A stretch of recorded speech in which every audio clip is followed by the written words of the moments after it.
Hi guys! So may gagawin naman tayong hair color. So ito palang client natin. So client natin siya before. So ilang buwan na kaya bumalik na si madam at magpapa-change color na daw. So kung mapapansin nyo, so kinulayan ko muna ng pre-lightening yung regrowth niya, yung black na black kasi para mapantay natin yung color. So after ilang minutes, so kinulayan natin hanggang sa baba. So at after nga ng ilang minutes na nakulayan natin sa baba, so ito na yung kinalabasan niya. So, diretso na tayo sa target color.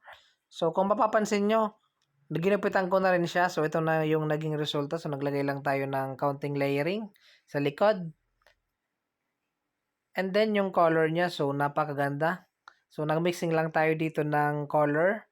So, yung kasi yung pinakita ni madam na target color, kaya yun ang ginawa natin. So, ito naman pala yung nasa front niya.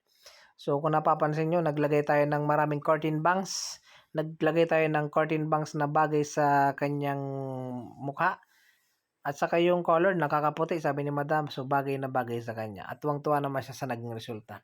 Sa mga gusto magpa-hair color dyan, visit lang po kayo dito sa Glowell Salon and Spa.